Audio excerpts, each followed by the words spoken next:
Bismillahirrahmanirrahim. Akhtuba yaffe olwaleero egenda kutambulira ku topiki gye tugamba nti ayaadu lilmu'miniina khamsa, nti enjaguza eri omukkiriza ettaano, oba ddi omukkiriza lw'alina okubeera ng'ajagulizaamu. Omukkiriza ddi lw'alina okubeera ng'aserebulatinga. Akhtuba yaffe esooka tandika bw'eti: Alhamdulillahi alladhi anzala ala abdihi alkitaba walam yaj'al lahu iwaja bal fassala wa bayyana wa qarrara siratan mustaqima wa nasaba min barahin ma'rifatihi wa tawhidihi sultanan mubina. Ahmaduhu subhanahu hamdu abdin ja'ala lahu min kulli hammi farja wa min kulli dhiqi makhraja wa ashhadu an la ilaha illallah shahadatan tarfa'u saddiqina ila manazil muqarrabina ad-darajat wa ashhadu anna muhammadan abduhu wa rasuluhu ja'ala Allahu li'izzata fi ittiba'i hudahu wa dhillata was-sigaru ala man khalafa amruhu wa asahu. Amma ba'd. أيها الناس اتقوا الله حق تقواه وسارعوا إلى مغفرته ورضاه فقد خلقكم لأمر عظيم وهيأكم لشأن جسيم أمركم بتوحيده وطاعته واتباع نبيه فيما جاء به من ربه هو البعد عن سبل الضلالة وخطوات الشيطان. مقدمة وقفة تقام أنت الحمد لله الذي أنزل على عبده الكتاب ولم يجعل له عوجا. أما تنقنا مرون الله سبحانه وتعالى ويا الله عز وجل نكبيران غسكم دوي كتاب القرآن ولم يجعل له عوجا ناتبيران غاشتكمو أما كونا كونا nasse kitabo nga kiri mufassirun nga kitegeereka bulungi nnyo, kiri straight direct ku nsonga nateekateekamu bibuzaabuza. Tugamba nti bal fassala wa bayyana wa qarrara sirata mustaqima, wabula Allah subhanahu wa ta'ala yabeera nga akinnyonnyola, n'abeera nga akitegeeza bulungi, n'abeera nga akinnyonnyola buli omu, n'abeera nga akinnyonnyoka bulungi. Wa bayyana era n'abeera nga ayanjuluza buli kimu ekikirimu. Wa qarrara sirata mustaqima, era n'ateekawo ekkubo eggolokofu nga oba oyitidde mu kitabo ekyo. Wa nasaba min barahin ma'rifatihi wa tawhidihi sultanan mubina, n'abeera nga Allah subhanahu wa ta'ala ateekawo mu bujulizi oba mumu ku mateeka ge yabeera nga aleetamu ayaati, n'abeera nga ateekamu okubeera nga tumutegeera ddala mu bwomu bwe n'okumwawula, n'abeera nga ateekawo okumwawula ddala mu bufuzi obunnyonyesa obulungi. Buli omu bw'abeera nga buli mubayyan, buli omu asobola okubeera nga ategeeramu ddala nsinga omuntu aba akigoberedde ekitabo ekyo, Allah yabeera nga ateekamu butya bw'osobola okubeera ng'omutegeera n'okumwawula n'okumutongoza mu butuufu obwannamaddala. Ahmaduhu subhanahu, tenda Allah subhanahu wa ta'ala yeyawukana olutenda singa omuddu aba atutenze nalwo, Allah subhanahu wa ta'ala fi kulli hammi amuteekerawo faruja, mu buli kanyigo, buli mu mbeera yonna ebeera ng'ekutte, Allah amuteerawo obufulumiro. Wa min kulli dhiqi makhraja, era buli mu kafunda wonna w'abeera ng'ali mu kanyigo, era Allah ng'amuteerawo obufulumiro oba ng'amumalira. Kakasa nti eri asinza omutuufu okujja ku Allah subhanahu wa ta'ala, olukakasa olwo olusitula abakakasiza ddala amadaala ag'okumpi ennyo eri Allah subhanahu wa ta'ala. Era nkakasa nti nazunda buve Muhammadi sallallahu alaihi wasallam yali muddu era mubaka we. Allah subhanahu wa ta'ala ja'ala al-izzata fi ittiba'i hudahu. Allah yabeera nga ateeka ekitiibwa ng'omuntu yenna ayagala ofuna ekitiibwa yakiteeka mu kubeera nga tumugondera, nga tugondera obulungi omwana bwaffe Muhammadin sallallahu alaihi wasallama. Wa dhillati wassigara ala man khalafa amruhu wa asaahu.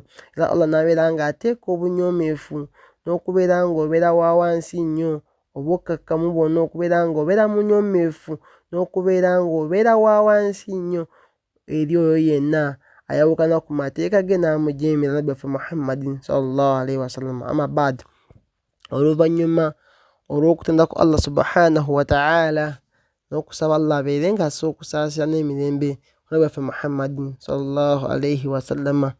Baddu ba Allah abampuliriza, ayyuha nnaasu, abange mmwe abantu omumpuliriza, ittaqullaha haqqa taqwahu, mbakuutira ku nsonga y'okutya Allah subhanahu wa ta'ala. Tutye nnyo Allah subhanahu wa ta'ala mu butuufu bw'okumutya. Wasaari'u ila maghfiratihi wa ridaahu. Era mwanguyirize nnyo, mwanguwe nnyo, ntekeko misinde okudda eri okubeera nga mudda eri okusonyiwa kwa Allah subhanahu wa ta'ala n'okubeera nga mudda eri okusiima kwe. Mbeere nga mugezaako nnyo buli kaseera okubeera nga mwanguyiriza okudda eri okusonyiwa kwa Allah subhanahu wa ta'ala n'okusiima kwe, so ng'okola ebyo byonna ebisonyiyisa n'okubeera ng'okola ebyo Allah byabeera nga asiima. Fakad khalaqakum li amrin azim. Mazima Allah subhanahu wa ta'ala yabeera nga abatonda ku nsi kuno ng'alina ensonga yennyini enkulu, ensonga yennyini enzito ey'amaanyi lwaki abatonda. Wahayyaakum li sha'nin jasim. Nabeera nga abateekerateekerawo ddala kye mulina okubeera nga mutambulirako ekyamazima ekyanamaddala. Amarakum bitawhidihi wa ta'atihi. Allah subhanahu wa ta'ala yabeera nga abalagira kubeera nga mumutongoza, nga mumwawula, okubeera nga mumutukuza eri ibaada, nga buli kimu kyokola ekikola eri Allah subhanahu wa ta'ala. Yabeera nga abalagira okubeera nga mumwawula, nga mumutongoza, wa ta'atihi n'okubeera nga mumugondera, namussa mu nkola ebiragiro bye. Singa aba akulagidde nti genda osaale, obeere nga ekyo olina okubeera ng'okola. Ekyo kyatonza ku nsi kuno eno.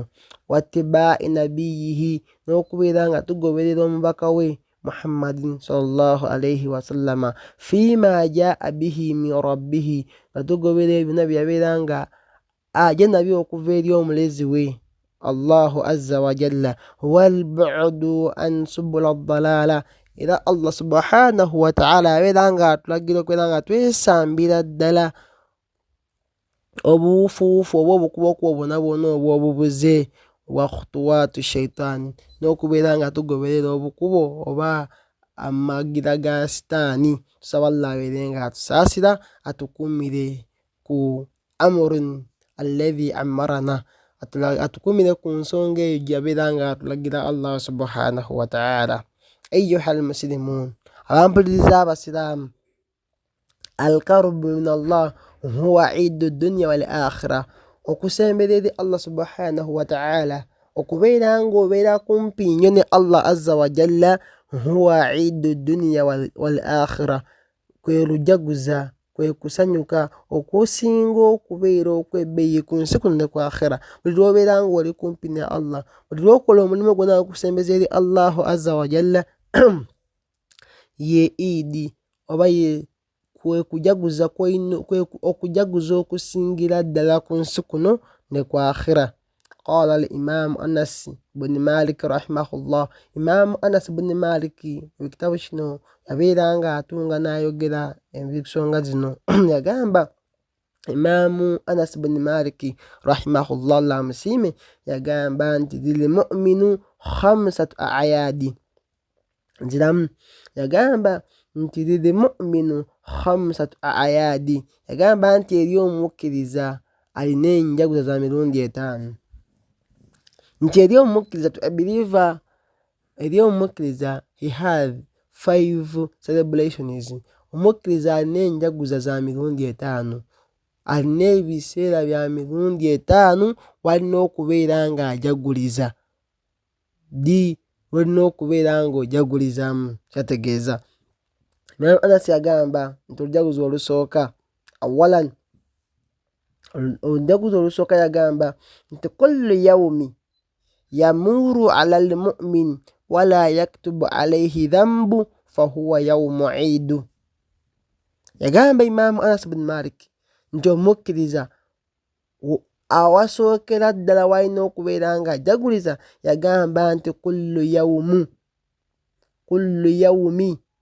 nti olunaku lwonna yamuru ala almu'min, omukkiriza lwamalako wala yaktubu alayhi dhanbu, naye ng'olunaku olwalumazeko nga tawandikiddwako dhambi lyonna, yagamba nti fahuwa yawmu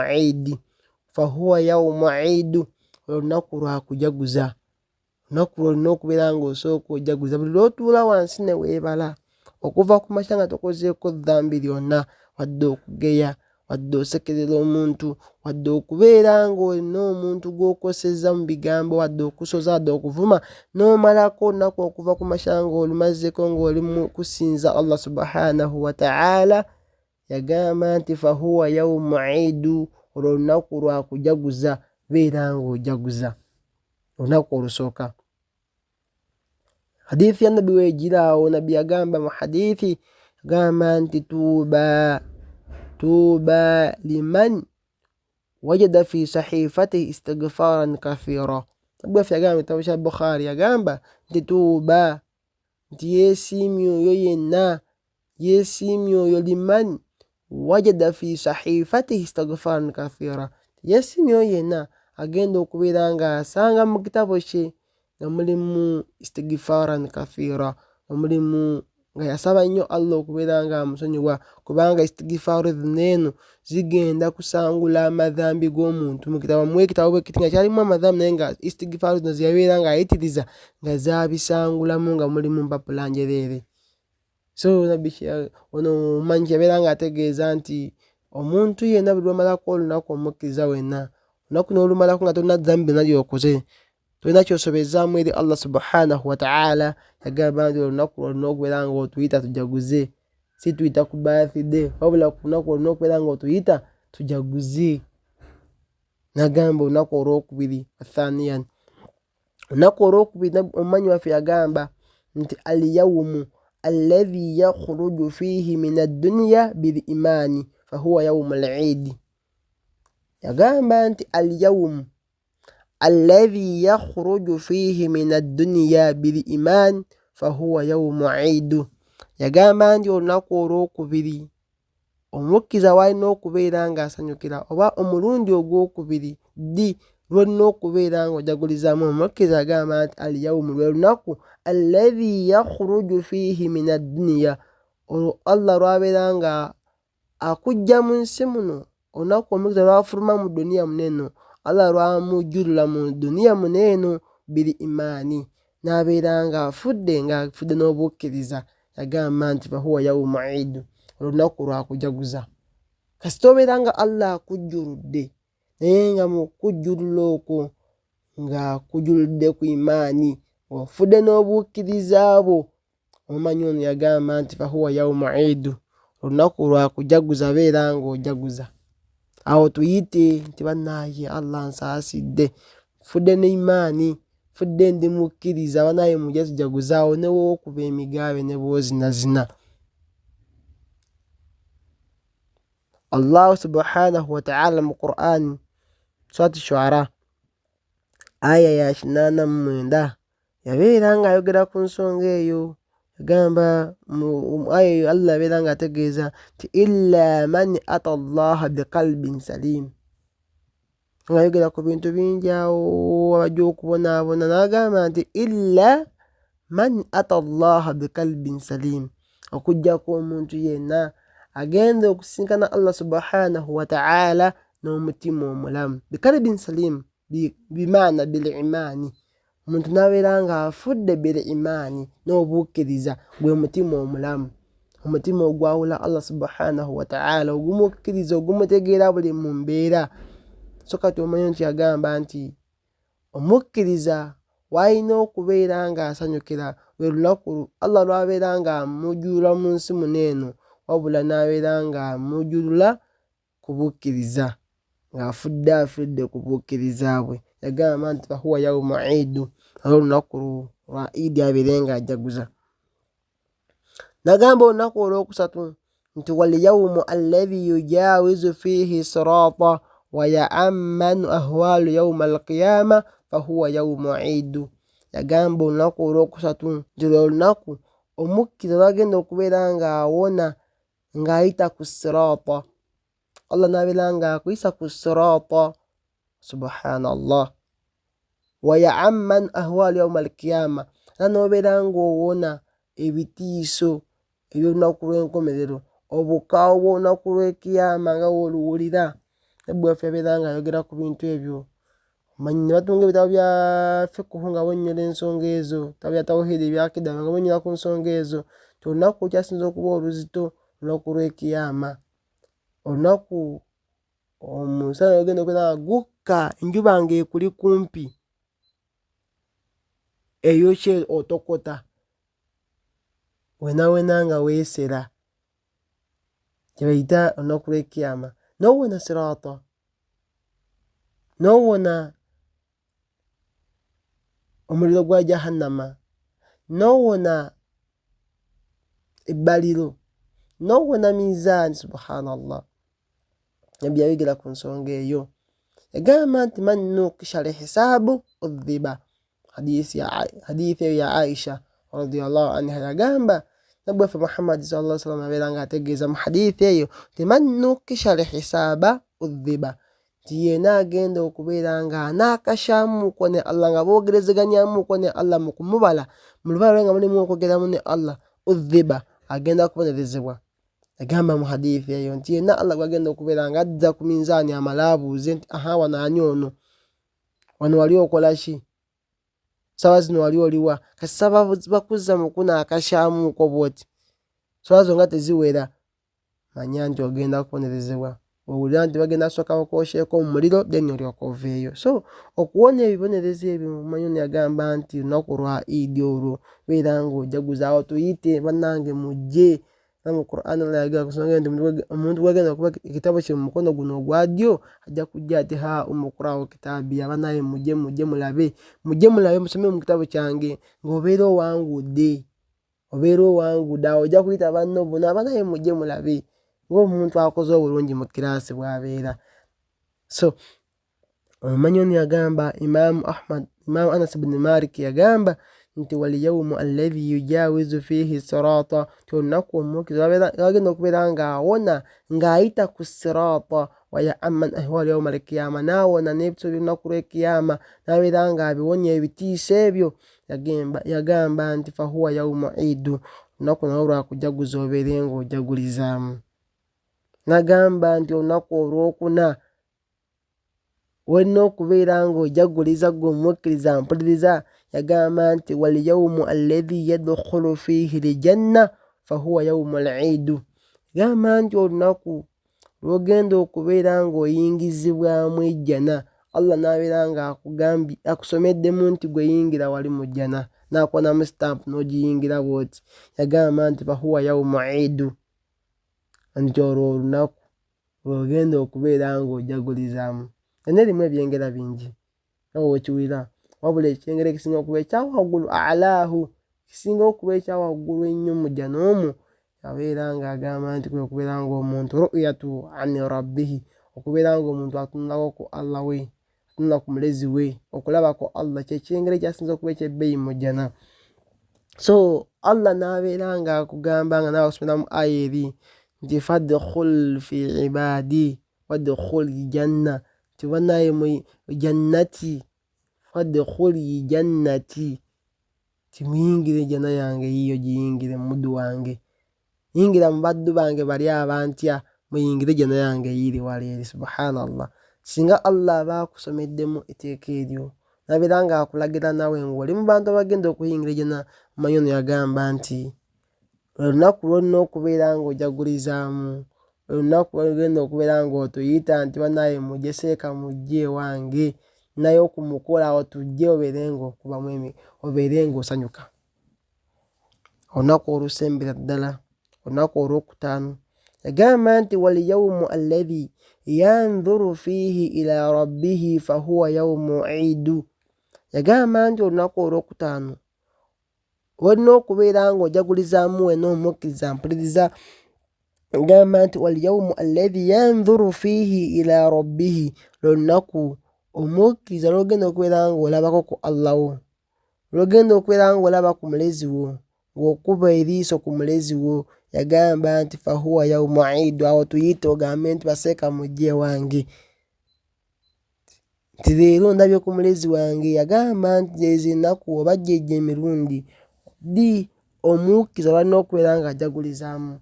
Si bino byaffe tulaba saawa zino eno, osanga oli birthday ayisa abantu, ayingira nnyumba k'abayita, Idi zebamanyi Christmas k'ayita abantu, bali mu holiday agenda mu holiday, ebyo byebabeeramu n'ayita abantu mbajaguze bagende ku babiisi bagende bakole ki. Wabula wenna mpuliriza omukkiriza, benjogerako ennaku zino, njogeddeko zino emirundi 5 gino eno, olina okubeera ng'ojaguliza, obeerenga osanyuka, weebaze Allah subhanahu wa ta'ala okubeera ng'abikutuusaako. Allahumma nas'aluka hubbika wa hubbi amal yuqarribuna ila hubbika. Allahumma ihdina ya rabbil alamin, waffaqna Allahu lima tuhibbuhu wa tardah. Aqulu ma tasma'un. Khutuba yaffe esooka bwetyo weegenze. Khutuba ey'okubiri, khutuba eno nagifunza nnyo, saagala kusinziira ku budde otusaakizaamu abasiraamu, nzifunza kusinziira ku budde nsoma khutuba dakiika 15. Khutuba ey'okubiri etandika bweti: alhamdulillahi ala ihsanihi, amma ba'd.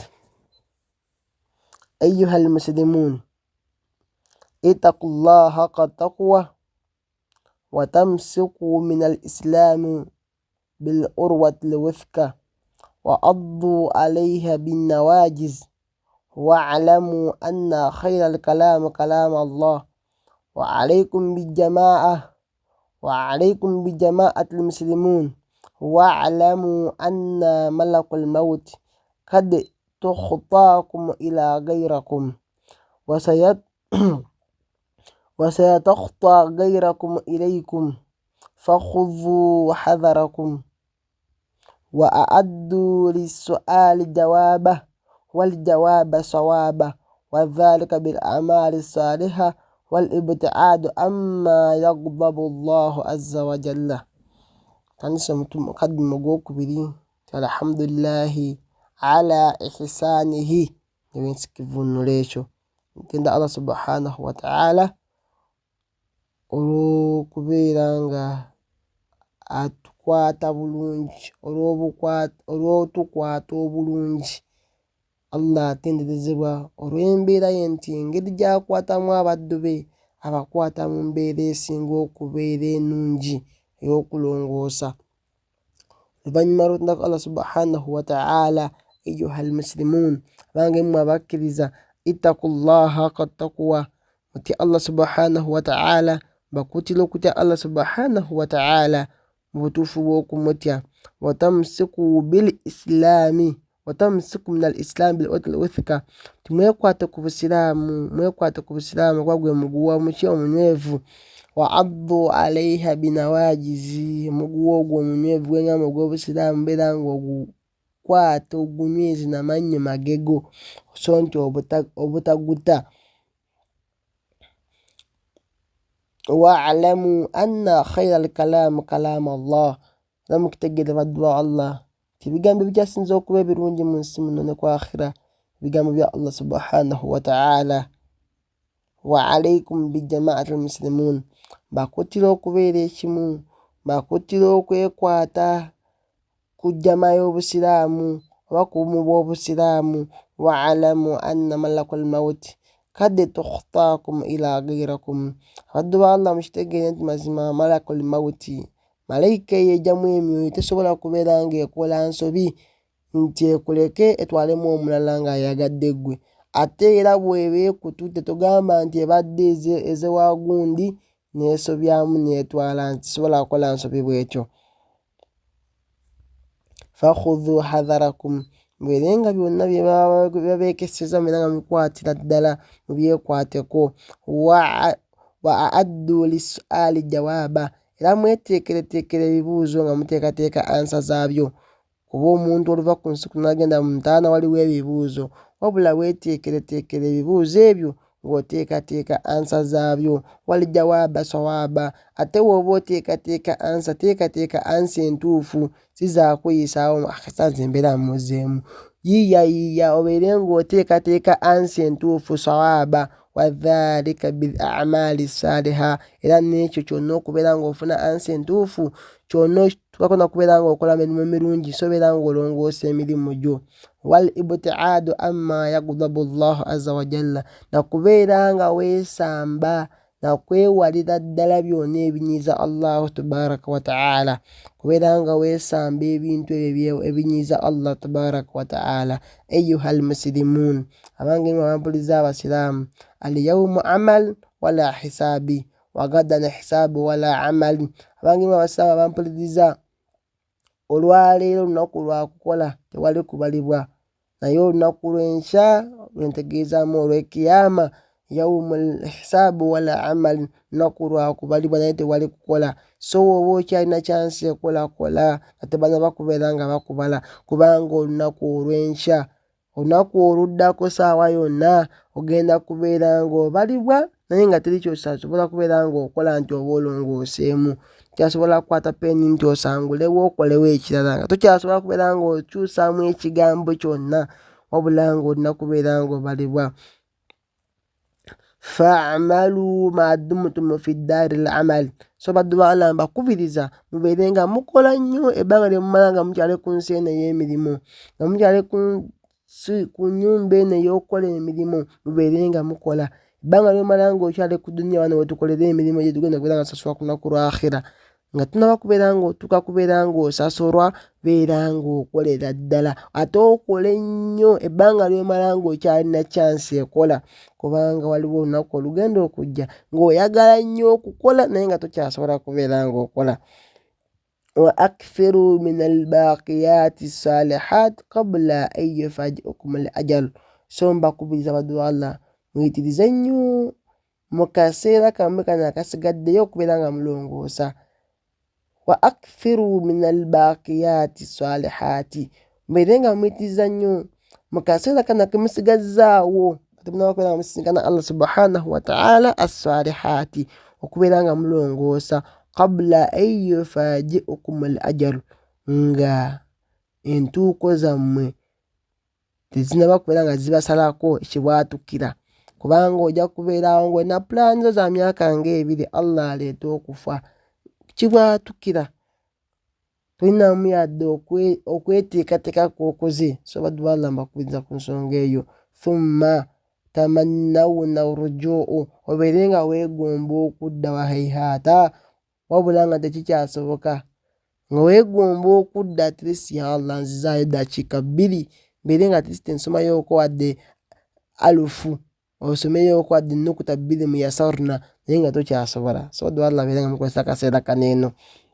Allah subhanahu wa ta'ala yagamba mu Qur'an nti a'udhu billahi minash shaitanir rajim, yagamba nti hatta idha jaa ahaduhum al-maut qala rabbi irji'uni la'alli a'malu salihan fima taraktu kalla innaha kalimatun huwa qailuha wa min wara'i barzakh ila yawmi yub'athun. Eyo Surat Mu'minuna aya 99 ne aya 10. Allah yagamba mu aya ezo nti hatta idha jaa ahaduhum al-maut, nti okutuusa lwagenda okubeera nga kujjira omu mu mmwe nga kubajjira okufa, yagamba nti qala rabbi irji'uni, omuntu ajja kubeera nga agamba mu kaseera ako nga Allah amutuusizzaako okufa, agambe nti rabbi irji'uni, ayi Allah nkusaba onzizeeyooko, ayi Allah nkusaba onzizeeyooko, la'alli a'malu salihan fima taraktu, oba oliawo nkoleyooko akalimu akalungi nsobole okulongoosa kwona kwoba ondeseewo. sooka onzizeeyooko akaseera ako naawe mpadde mu mbeere nga nsobola oba oli awo nongooseemuuko naye ng'agamba nti kalla innaha kalimatu huwa qailuha wa min waraihim barzakhu ila yaumi yub'athun. Nga Allah ategeeza butegeeza nti nga tewakyali yadde ebigambo boogera. Agamba nti wa min warai, wabula nga oluvannyuma lw'ebyo byonna byayogera, oluvannyuma lw'okufa, barzakhu ila yaumi yub'athun, ajja kubeera mu bulamu bwayita barzakhiya mu ntaana awo mu bibuuzo, bamubuuza bino ila yaumi yub'athun, okutuusa ku lunaku lwe bagenda okubeera nga bazuukira, so ku lunaku lw'okuzuukira.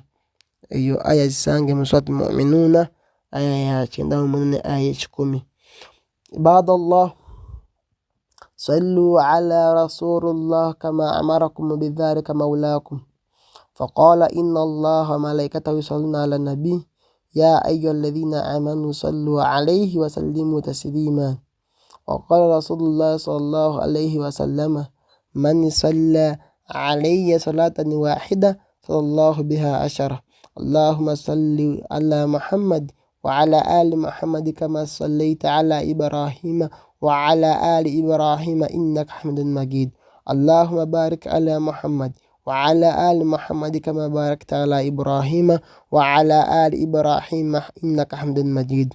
وارضي اللهم عن الأربعة خلفاء الراشدين منهم أبو بكر الصديق وعمر بن الخطاب وعثمان بن عفان وعلي بن أبي طالب رضي الله عنهم أجمعين وعن بقية أصحاب رسول الله صلى الله عليه وسلم رضوان الله عليهم أجمعين. اللهم أبرم لهذه الأمة أمرا رشدا. اللهم اجعل ولاياتنا في من خافك واتقاك واتبع رضاك. اللهم إنا نسألك علما نافعا ورزقا طيبا وعملا متقبلا. ربنا آتنا في الدنيا حسنة وفي الآخرة حسنة وقنا عذاب النار. اللهم أعز الإسلام والمسلمين وأذل الشرك والمشركين ودمر أعداء الدين وانصر عبادك الموحدين.